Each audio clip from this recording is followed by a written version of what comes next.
What's life been like in the bubble so far? Have you gotten a chance to explore it all, and what have you been doing to pass the time? It's all right. It's kind of like a summer league feel. I just been really chilling, taking this time to, rest my body, take practice serious, find my free time, and make sure I use it wisely. Because you got a lot of free time outside of practice, but there's little things you can do. You can fish. There's a lounge for players. And that's pretty much it. I be in my room playing a game most of the time on the phone with my daughter, talking to family, friends, just making sure that my mental is always good because you just got a lot of free time. Just take advantage of it. Don't do anything that you shouldn't be doing. Another quick one for you. You mentioned your family. We've heard about the family photos that the team had set up in everybody's room waiting for them when they got to the bubble. What did a gesture like that mean to you, and how difficult has it been for you to be away from your family?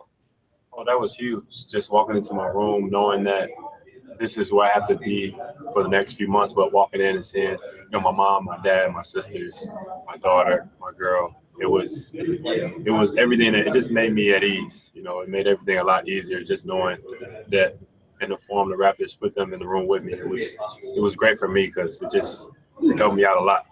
Coming here was a huge commitment, but knowing that your family's going to be there with you, have that photo there, it was nice. It was a nice gesture. Thanks, Pat. Okay, next we go to Blake Murphy from The Athletic.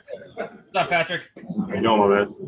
Good. A little bit of a less serious question, I guess, but the songs that you released during the hiatus there, how fun was that for you to have the time to work on a project like that, and how long have you been wanting to do it? I think I've just always been playing around with music a lot since a kid, and I just decided to put it out. Just something that I've been just messing around with, playing around with on my free time, and I just put it out there just for fun, really, just to let people hear, what I've been talking about. What was the feedback from the guys on it? They were kind of shocked. They didn't know because a lot of people didn't know that I mess around with music, so they were kind of shocked. Like they didn't know I could rap and things like that. So it was really good to hear their feedback and just let me know how they felt about it. So it was pretty cool. Cool. Thanks, Patrick. So, Next we're going to go to Doug Smith from the Toronto Star. Patrick, how are you? Thanks for doing this. We appreciate it. I'm great. How are you? I'm all right, thank you. Have you decided what you might put on your uniform when the games start, and why? And if you want to share with us what it is, why? Out of the options they gave us, I chose Say Their Names, just so the people that have been affected by social injustice and racism. There's so many names, even from past years on to now, and now it's just at the most pivotal time in history right now. It's making a change and doing better for our community and making things happen for us. So it's huge just to understand the people that have been affected and still are being affected by social injustice and systematic racism, things like that. So not only me and just everybody of my skin color, and it's something that just needs to change. So I'm excited just to be able to be on national TV and show my support and where I stand. And it's pretty cool to have this opportunity on this stage. I would presume you have far too much experience in systemic racism in the United States, being of your age and how you grew up. And I wonder how you can use this platform to make people aware and perhaps lives better for young kids who are following you. Yeah, you gotta understand, it's a lot of young kids that look up to basketball players, and for me, it's always showing that it's possible, that anything is possible. Me being here is the grace of God, the work that I put in, and just dedicating my time to basketball. But there's so much that you have to deal with outside of basketball. School and just living life as an African American male it's hard. But at the same time, you just gotta take advantage of opportunities and things like that. Always do the right things. Make sure you're always staying the course. Things work out for you no matter what odds are against you. Just continue to stay on the path and stay level-headed no matter what. Because there's a lot going on outside of basketball that people don't see. It's tough. Great. Thanks very much, Patrick. I appreciate it. I'm going to go next to Michael Grange from Sportsnet. Hey, Patrick. Good to see you again. I'm very well, thank you. A couple of things. This time of year, July, we're not quite heading into August, but what would you normally be doing in an off season, and how does it compare to what you're doing right now in terms of maybe training, preparation, workouts, stuff like that? Well, a lot of my July usually kind of ends up at summer league or out in Vegas, and take a couple of weeks off after the season, and then get back to work. We've been off. We've been chilling during quarantine for the past 2-3 months. So, I've been finding time to work out and do things like that and prepare for this moment right now. Because, with the time that we have to get ready for 8 really big games in the playoffs, you gotta be ready.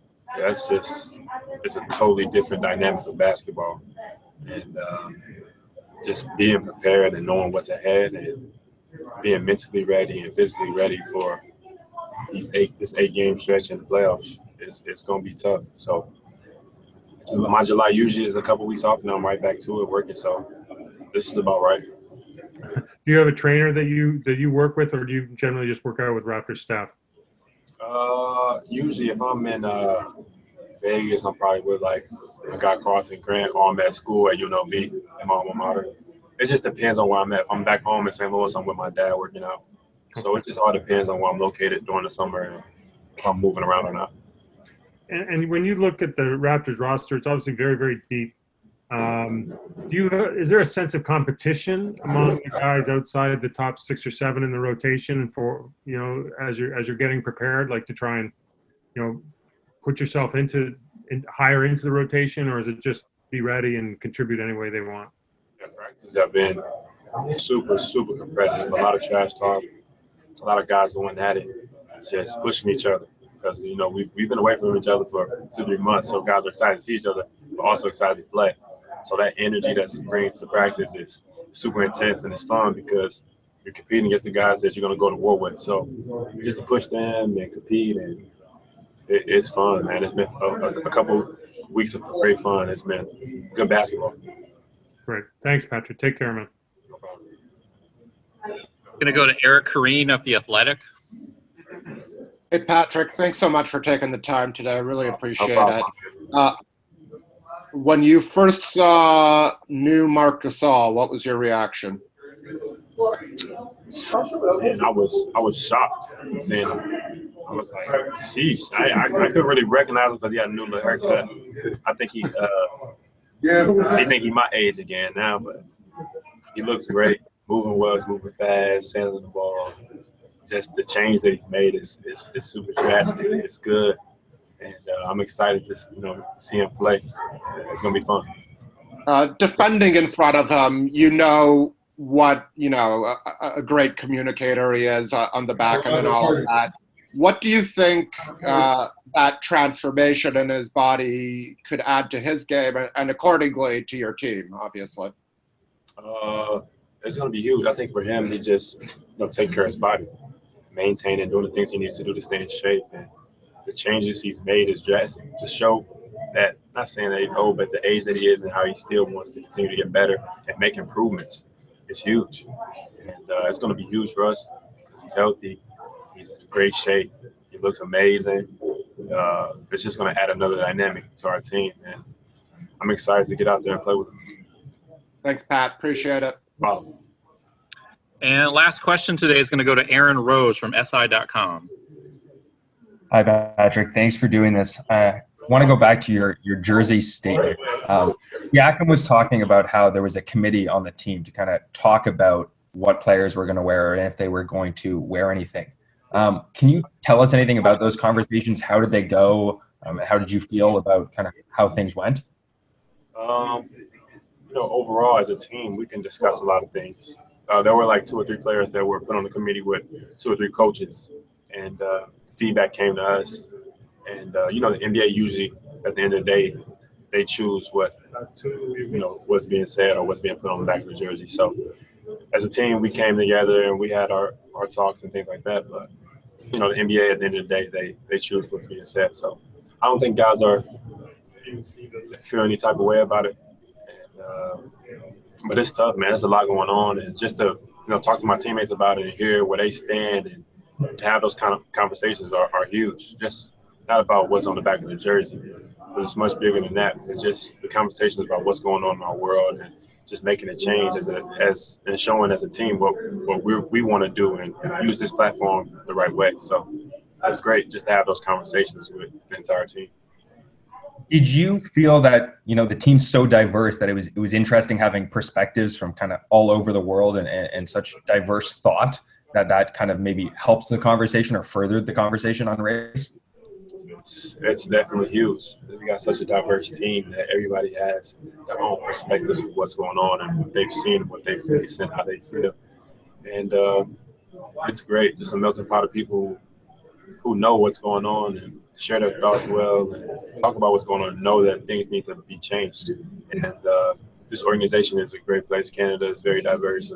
The Toronto Raptors organization is very diverse. And it's just great to be around different people, hear their thoughts, and how they feel about what's going on. Those conversations are always great because it works your mind and with your thoughts and let you be open with how you feel about things.